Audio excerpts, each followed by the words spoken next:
What's going on, everybody? Sean Pierce Johnson here with part 3 of what to expect when you're exhibiting at the NAMM show. I just want to say a quick thank you to all you guys who have watched part 1 and part 2, and if you haven't gotten a chance to do that, I'm going to give it to you right now. Click up here to watch part 1, and then click right here to watch part 2. Go ahead, click, watch. You good? Alright. Here we go. Sunday, the magical day of the weekend where it all finally comes to an end. Yes, it is magical, but it's also a slightly sad day. We love our friends in the business and we love seeing all the cool new gear, and we're gonna have to wait a whole nother year to do this all over again. If the NAMM Thrax hasn't started to kick in just yet, don't worry, by the end of the day, or at least the next day, it will, as it did to me. That was not a fun week. Well, anyway, so, Sunday, what can we expect? Well, hey, you've got a hangover probably by chance from the Saturday night parties. Well, get your ass up out of the bed, pop some aspirin, have a hair of the dog, or brew a pot of strong coffee, because we gotta get back to the show floor. Now, I took a little bit of the luxury of having another crewmate take the first demo shift, so I got to walk the show floor a little bit. So you're gonna see a little bit more of the whole entire show floor and some of the cool things that were at the NAMM show this year. Are you ready for this? I'm ready for this. Let's take it to the floor. It's NAMM day 4, last day, Sunday. Feel better than the last time you guys saw me. I can breathe through my nose. And I think the crowds have started to dissipate a little. So I'm gonna head down to the hall, get myself ready for the day, and take some time to walk around and have a good time. I can actually walk in the hall today and not bump into anybody. Well, it's 10 a.m. exactly. Everybody's still hungover. Kenny, you should have a guitar in your hand. No, I'm not. No excuses.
Minutes left on the last day of the NAMM show.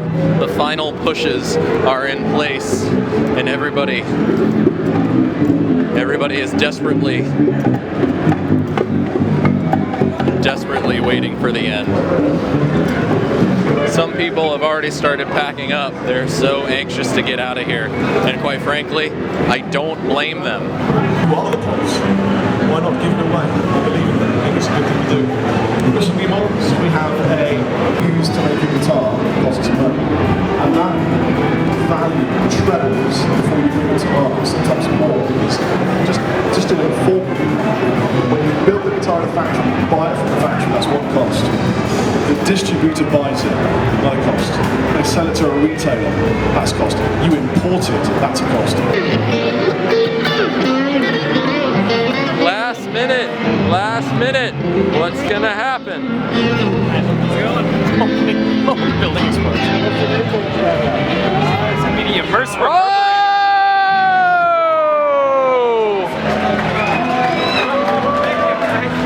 Really? just let go, you'll be able to. Woo! Oh, that's it. That's it. That's it. I'm off duty, I think. This would be really, really durable, but it's less durable than this.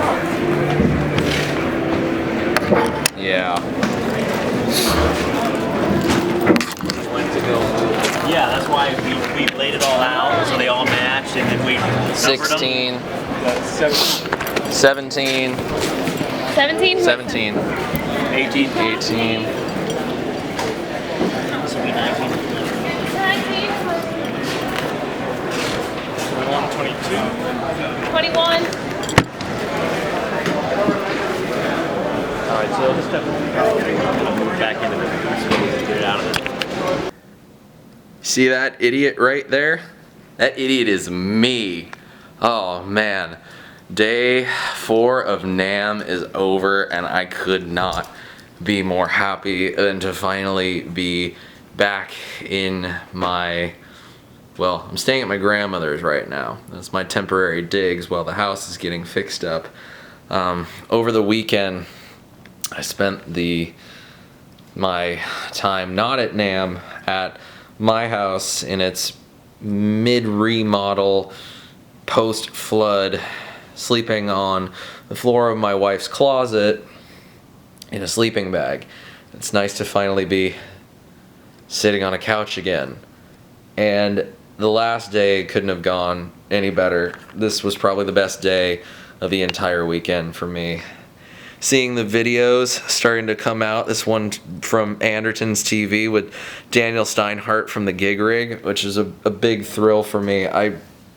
Of course, you guys saw my G2 unboxing, and unfortunately, before the flood happened, my intention was to do an episode of Stompbox Saturday featuring my G2, and well, of course, that didn't happen, but I've been using my G2 for almost a year now, and I'm absolutely in love with it. I love it. It's one of my favorite pieces of equipment, and I told him as much. My God, today was pretty incredible. It's weird to see the YouTube videos from the different media outlets start to filter out that I was a part of. It's really cool, just to know that, you know, it's out there and people are gonna, like you watching, are gonna be able to see it. Interesting happenings of NAMM today, just running into old friends, running into colleagues that I've gotten to know in a very short period of time. Joe Golden at Earthquaker Devices, Ben at Earthquaker Devices, incredibly nice guys that have been incredibly good to me since I was nobody in the business. Meeting and talking with Joel from Chase Bliss, Brady from Old Blood Noise Endeavors, Josh from JHS, just meeting a whole lot of different people and reconnecting with people. Probably one of the cool, David Allen from David Allen Pickups, and he's putting out pedals now, which is really great, and I hope to get some of those. Getting a chance to talk to Dave Coltai from Pigtronics again, and just talking about how things are going for the future is going to be really, really exciting as things start to develop. Probably one of the craziest things that happened today was again bumping into Henning at Friedman, and listening to him play through the new Friedman pedals, which are amazing. Like, the Brown Eye pedal is just spot on to the amps, and just, so good. The craziest thing today that happened was going to Chapman Guitars and watching Rob do a little seminar and do a little demonstration. And he said some things that really resonated with me about passion for what we're doing as, you know, musicians and guitar players. And I just had to tell him that I felt for it. And, you know, I own an ML7, and it would be great to be associated with the Chapman family and be an artist with them. And the guy, I was just going to give him a business card, but he asked me to play for him, and he handed me his his personal ghost fret. So I got to play Rob's ghost fret in front of him. And, I'm not one to be a fanboy. I'm not very impressed by much these days. But Rob is a big inspiration, and he's a guy who built something from nothing, which I have a lot of respect for. So, man, it was really cool. So, who knows what's going to happen? I mean, the show was really good, and I think that there's a great future ahead for a lot of things happening. Now all I need to do is find a bass player. So that was NAMM. I hope you guys enjoyed this little look into what happens when you exhibit at NAMM. I hope you enjoyed my little ramblings and little diaries and commentaries on it.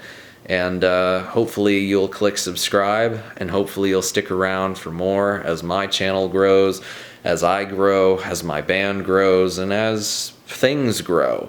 I hope you'll join me for the ride, and I can only hope that your lives get better, just like I feel like mine's about to get better. Let's get in this together, and let's all succeed. And until next time, this is Sean Pierce Johnson signing out. Happy stomping. Cheers.